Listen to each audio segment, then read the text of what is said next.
भाजपा सांसद और अभिनेता रवि किशन को धमकी मिलने के बाद उन्होंने तीखी प्रतिक्रिया दी। रवि किशन ने कहा, देखिए सनातन विरोधी ताकतें कितनी सक्रिय हो गई है। ये लोग हमारी आस्था, संस्कृति और परंपराओं पर सीधा हमला कर रहे हैं। उन्होंने कहा कि इस तरह की धमकियां उन्हें डराने के लिए दी जाती है, लेकिन वे किसी भी सूरत में पीछे हटने वाले नहीं हैं। रवि किशन ने कहा कि वे सनातन धर्म की रक्षा और देश की सांस्कृतिक एकता के लिए हमेशा आवाज उठाते रहेंगे।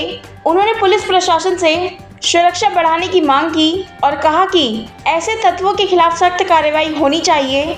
सांसद ने लोगों से अपील की कि वे ऐसे विभाजन फैलाने वालों से सावधान रहे और सनातन संस्कृति की रक्षा के लिए एकजुट हो। रवि किशन बोले, ये देश सनातनियों का है और रहेगा। ये जो धमकी है उससे साफ पता चलता है कि सनातन विरोधी ताकतें कितने स्ट्रांगली एक्टिव हो चुकी हैं, कितनी एक्टिव हैं।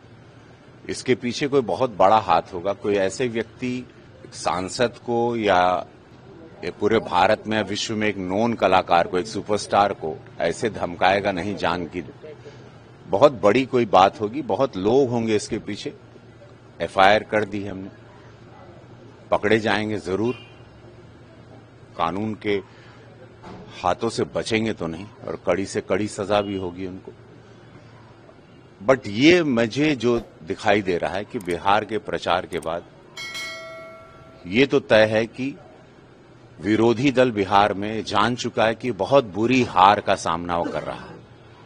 उससे फ्रस्ट्रेटेड होके, क्षुब्ध होके ऐसे फोन कॉल्स थ्रेटनिंग के, लाइफ थ्रेटनिंग के, कि बिहार उतरेंगे तो जान से हमको मार दिया जाएगा, हम प्रचार में आएंगे तो पीड़ादायक भी है। लेकिन मैं उन सबको आप लोगों के माध्यम से कहना चाहता हूं जो हमको धमका रहे हैं जान से मारने के लिए। मैं रवि किशन हूं, कुछ सोच के ही मैं राजनीति में आया हूं। मैं अपनी जिंदगी में था, मस्त खुश था, अपने परिवार के साथ था। इस देश के साथ प्रधानमंत्री मोदी जी की सनातन की विचारधारा, इस देश की उन्नति, राष्ट्र सर्वोपरि के नारे को छाती पर लगा के आया हूं।